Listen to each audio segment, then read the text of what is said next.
Hello, everybody. Welcome to All About Africa. I am your host, Imoitinia. Now, I want to begin with these sensitive photographs. Now, for those of you who are extremely sensitive when it comes to graphic images, I would advise that you skip today's video. I am going somewhere with this as always, right? So the images on your screen are pictures of starving children. This is a way for mainstream media to really portray Africa, right? Now, this is obviously not the entire truth when it comes to the African narrative. It is part of our story, but it is not the whole truth about who we are. Starvation is real, poverty is real, and all of these things are definitely found in Africa. And for me, though, on today's episode, all I'm saying is this, that if millions of AIDS, if billions rather, of AIDS is being poured into Africa, why are we listed as the poorest continent on earth? Why are these photographs used to portray us as if we don't have the ability or the potential to alleviate ourselves from poverty? So today my focus is on foreign aid and how detrimental that is and how it hasn't helped Africa free herself from poverty. And I'm going to be giving you two reasons why foreign aid is definitely not the way to go when it comes to bailing ourselves out of poverty, alleviating famine. So let's jump right into it. Stay tuned. We'll be right back.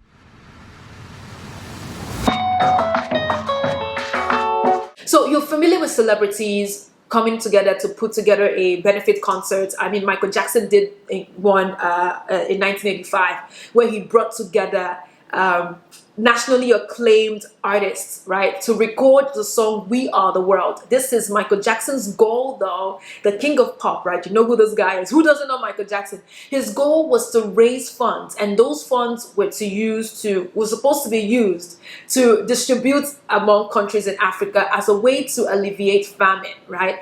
Could you believe that this song, the song We Are the World, right, ended up being the largest grossing single in the world?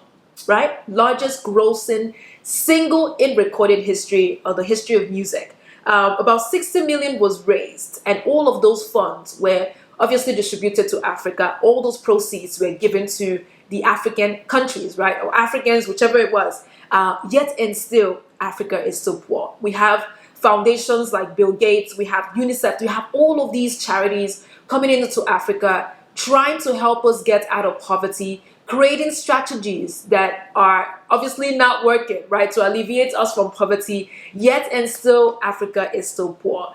Now, between 2014 and 2021, over 24,000 people have lost their lives trying to cross the Mediterranean Sea.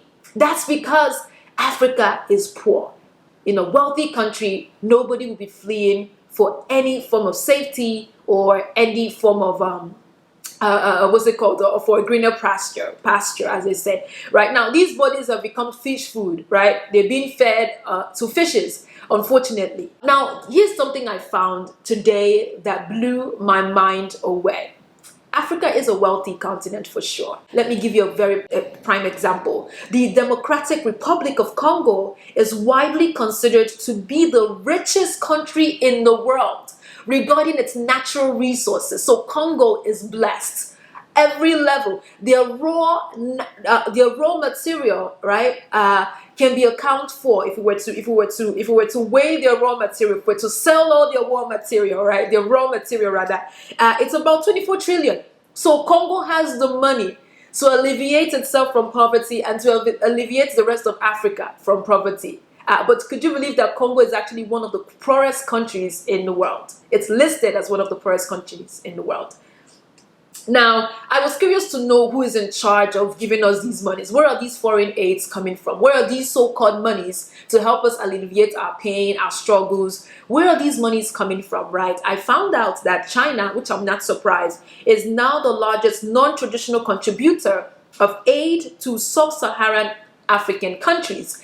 Now, the thing about this is there's no such thing as free money. Every money given to a country must be accounted for. Whether the continent will be paying with its soul or will be paying with cheap labor, it doesn't matter. There is no such thing as free money. Now, this brings me right back to the reason why I started this video in the first place, right?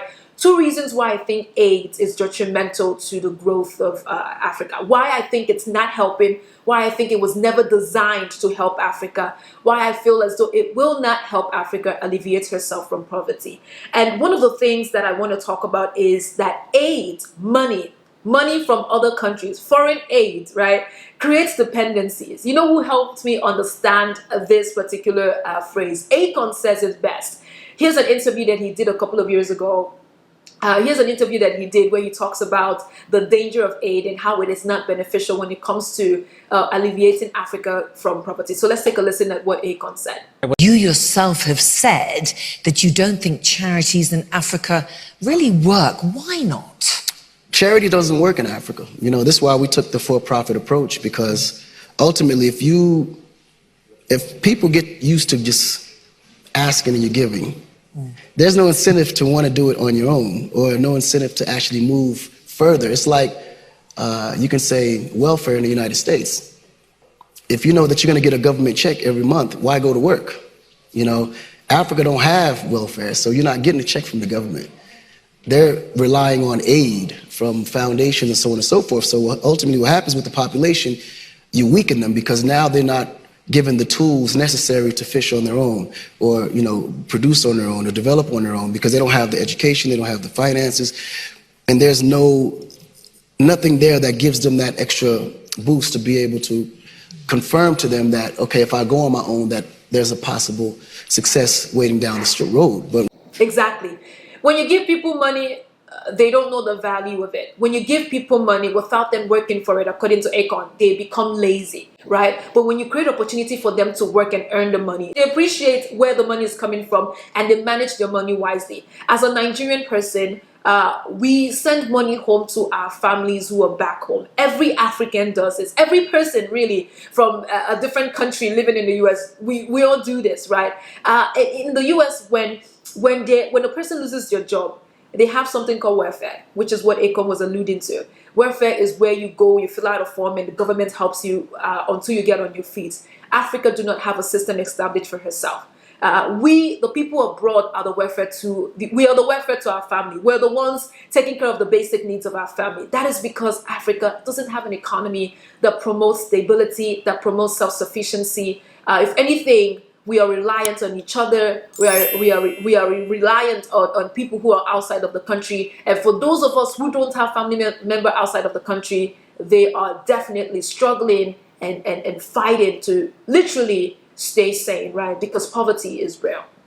Now, aid, also discourages economic growth. If aids were designed to alleviate poverty from Africa, it would have happened a long time ago. It would have happened with the Gates Foundation. It would have happened with the billion that was raised by Michael Jackson. It would have happened with the video, the images I shared with you when I began this video. It would have alleviated poverty a while ago, right? Those children that you're seeing, it's as if there's no end to it, right? So foreign aid is not designed, whether it's been private, whether it's been governmental, it's not designed to help Africa get out of poverty. My second reason is aid is being misused by corrupt officials. That's why we are stagnant.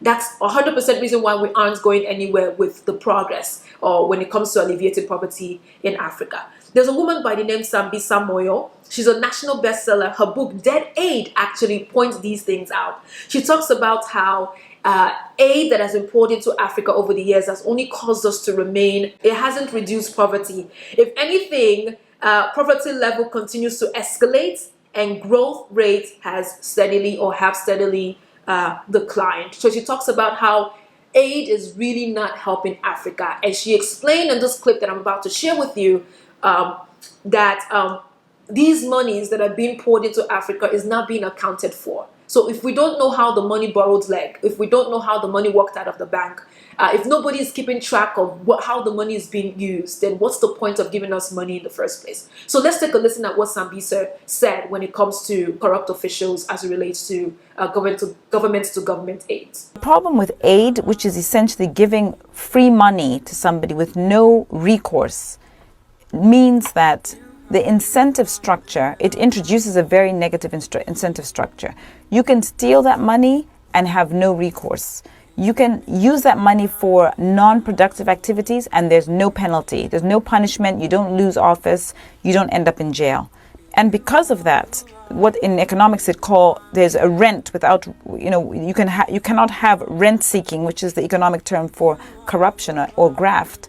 You cannot have rent seeking without a rent. And unfortunately, aid provides that rent in the context of many African countries. Exactly. Now, personally for me, I think that Africa has the potential to get herself out of poverty. I believe 100% that Africa's problem must be solved by Africans herself. That we have to come together to solve the issues that we have, because we know where it hurts. We know where, they said, he who wears the shoes know where it hurts, right? So we know where the problem is coming from. A couple of years from now, studies shows that between 2015 and 2045, we're going to be the most populated nation in the world. So a lot of us, we're going to be, combined with India and China, our population is going to be more than India and China, right? If we cannot sit down and address poverty right now, we're going to be in big mess, Africa has the power to build Africa out of poverty. The question I want to leave you with is this. Do you truly believe that Africa truly wants to get herself out of poverty? That's my question. So I'm going to open up for a discussion, healthy discussion about AIDS in Africa. I say AIDS, it sounds like I'm talking about the disease. No, I'm talking about AIDS, the money. I want to open that up to a healthy conversation about AIDS. Do you feel as though that AIDS can help Africa get out of, do you feel as though AIDS, funds, money, foreign money can help Africa get out of poverty? If you do, share your thoughts below. For those of you who are very clear on this statement, I want to know what your opinions are. How do you think we can get out of poverty as Africa? It's a massive question, but again, it's step by step, brainstorming ideas, right? Answers that would lead us to where we need to be. I personally think aid hasn't helped. Aid was not designed to help. Aid will not help. Open your mouth and tell me what you think. I want to hear your opinion. For those of you who are stopping by my channel, we talk about all things Africa here. Don't forget to subscribe. Click on the notification bell to be the first to receive any new content. I'll see you again next time.